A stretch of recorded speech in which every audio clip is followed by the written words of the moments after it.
Welcome to our channel. आज तुम्हाला गुढीपाडव्याच्या नवीन वर्षाच्या खूप साऱ्या शुभेच्छा। तर इथे बघा, पाडवा म्हणल्यावर काहीतरी गोड तुम्हाला दाखवायलाच पाहिजे ना। तर आज इथे मी श्रीखंड बासुंदी न करता छान इथे चितळेचं गुलाबजाम प्रीमिक्स आणलेलं आहे। आणि मी पहिल्यांदाच या प्रीमिक्सपासून असे गुलाबजाम बनवते, नाहीतर आमच्याकडे सगळ्यांना खव्याचेच गुलाबजाम जास्त प्रमाणात आवडतात। तर हे 200 ग्रॅम एवढं प्रीमिक्स आहे। तर ते मी इथे व्यवस्थित कट करून प्लेटमध्ये काढून घेतलेलं आहे। आणि हे प्रीमिक्स जे आहे ते 3/4 पाण्यामध्ये सुद्धा तुम्ही छान भिजवून घेऊ शकतात। पण मी इथे दूध वापरलेलं आहे पाण्याच्या ऐवजी, तुम्ही पाणीसुद्धा वापरू शकतात। तर इथे थोडं थोडं दूध टाकून मी हे भिजवून घेणार आहे व नॉर्मल टेम्परेचरवरचं दूध आहे। तर इथे छान सॉफ्ट असं आपल्याला गोळा तयार करून घ्यायचा आहे या प्रीमिक्सचा। तर इथे आधी थोडं थोडं दूध टाकून मी हे भिजवणार आहे आणि नंतर छान व्यवस्थित हे पीठ आपलं भिजवून झालं की थोडासा तेलाचा किंवा तुपाचा हात लावून ह्या जे आपण पीठ भिजवून घेणार आहे ते चांगलं एकजीव करून सुद्धा घेणार आहे।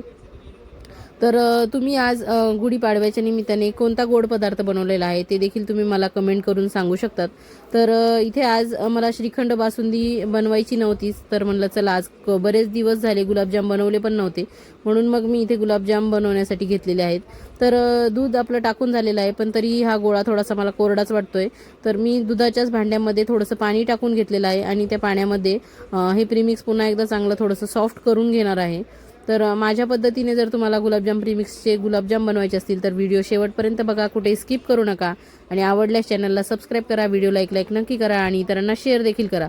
तर इथे बघा, एक गुलाबजाम वळून बघितला पण थोडेसे चिरा पडत आहेत गुलाबजामला, म्हणून अजून थोडंसं पाणी यामध्ये टाकलं आणि याला अजून थोडंसं सॉफ्ट बनवून घेतलेलं आहे। तर इथे बघा, तूप लावून याला चांगलं सॉफ्ट करून घेतलेलं आहे आणि हे 5-10 मिनिटं असंच मी बाजूला ठेवून देणार आहे। तोपर्यंत आपण पाक करून घेणार आहे गुलाबजामसाठी। तर 600 ग्रॅम साखर इथे वापरायला सांगितली आहे प्रीमिक्सच्या पॅकेटवर, पण मी इथे त्याच्यापेक्षा थोडी कमी घातली आहे, कारण खूप जास्त गोडही गुलाबजाम मला आवडत नाहीत। तर इथे बघा, जेवढी साखर घातली तेवढं 1 ग्लासभर पाणी आणि वर अजून थोडंसं पाणी मी वाटीभर घालून घेतलेलं आहे। पातळ असा पाक इथे मी तयार करणार आहे। खूप घट्ट असा पाक केला की तो गुलाबजामच्या आतमध्ये शिरत नाही आणि गुलाबजाम छान फुलतसुद्धा नाहीत। मग चांगला पाक आतमध्ये शिरण्यासाठी पातळ असा पाक करायचा। इथे मी 2 विलायचे फोडून टाकलेले आहेत।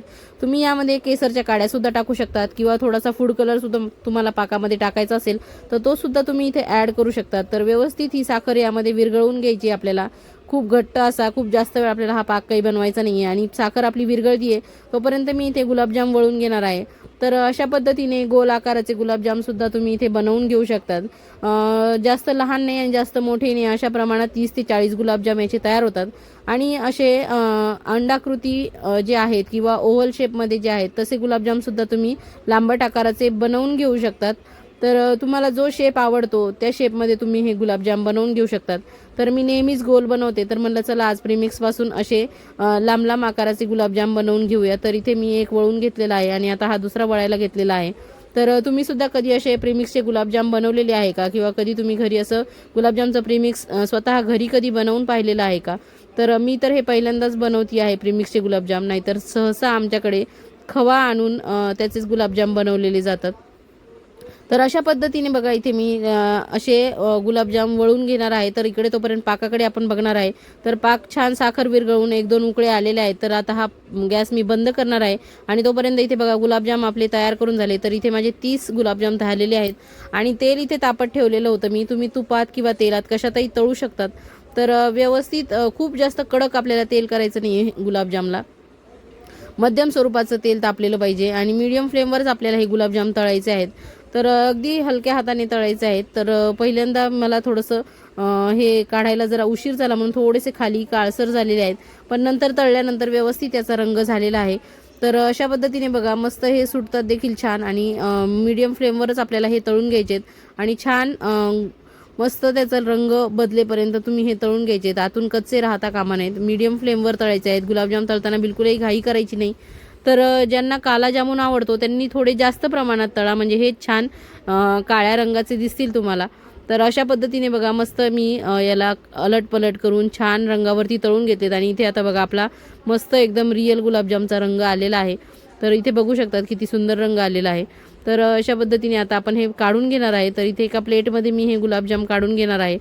तर हे गुलाबजाम आपण प्लेटमध्ये काढल्यावर लगेचच पाकामध्ये टाकणार आहे आणि गुलाबजाम टाकताना पाक थोडासा कोमट पाहिजे, म्हणजे छान पाक गुलाबजामच्या आतमध्ये जाऊन मुरतो छान। तर अशा पद्धतीने मस्त हे गुलाबजाम आपले काढलेले आहेत आणि ह्याच पद्धतीने मी दुसऱ्या 2 बॅचसुद्धा या तेलामध्ये मीडियम फ्लेमवर तळून घेतलेले आहेत. आणि ते बघा दुसऱ्या गॅसवरती मी पाक ठेवलेला आहे आणि तो कोमट देखील आहे थोडासा. तर यामध्ये हे गुलाबजाम मी इथे टाकून घेतलेले आहेत. तर व्यवस्थित हे या पाकामध्ये मिक्स करायचे आहेत आणि मस्त हे गुलाबजाम आपले तयार झाले की आपण छान ताट सर्व करणार आहे. तर इथे बघा सर्व गुलाबजाम पाकामध्ये छान मुरलेले आहेत. तर एक गुलाबजाम मी तुम्हाला इथे दाखवते. मस्त असे ज्युसी गुलाबजाम झालेले आहेत बघा.